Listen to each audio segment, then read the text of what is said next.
శ్రీ పార్వతీ కుండలేశ్వర స్వామి దేవస్థానానికి ఈరోజు మేము రావడం చాలా గొప్ప అనుభూతి. గొప్ప ఏంటంటే భగవత్ సంకల్పం లేదే మేము రాలేము.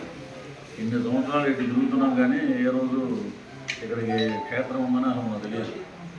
నిన్న రాత్రే ప్రెసిడెంట్ రామన్ గారు అన్నారు, జాగంట కోటేశ్వరరావు గారు ఆయన చెప్పాక ఇప్పుడు స్వామి వారు విశేషాలు చెప్పారు. ఇది ఇక్కడ శివపురాణం ఇవన్నీ చెప్తున్నప్పుడు, అయ్యా మీకు తెలియలేదా ఇక్కడ మరి ఇక్కడ మీరు స్నానం చేసి నదిలో ఇక్కడ స్వామివారి దర్శనం చేసుకుంటే కాశీకి వెళ్ళినంత పుణ్యం అని, మేమే కాశీ నుంచి ఇక్కడికి వచ్చి మేము అన్నీ చేసుకునే కార్యక్రమాలు మేము వస్తున్నాం, మీరు ఎందుకు వెళ్ళారంటే అక్కడి నుంచి ప్రతి ప్రవచనంలో జాగంట కోటేశ్వరరావు గారు చెప్పడం జరుగుతుంది.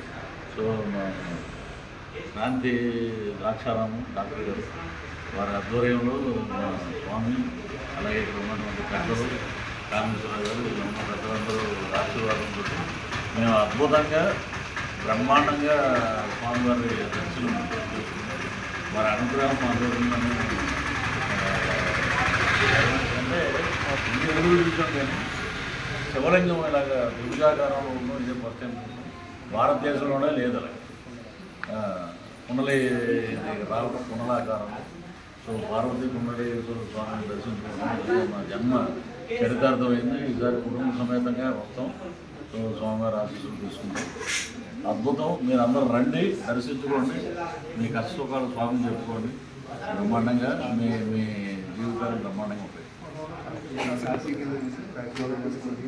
అదే కాశీకి వెళ్ళే ముందు మరి ఇక్కడ గోదావరిలో స్నానం చేసి స్వామివారిని దర్శించుకుంటే అద్భుతమైన యోగం కలుగుతుంది. పుణ్యమంతా మీదే, తప్పకుండా రండి.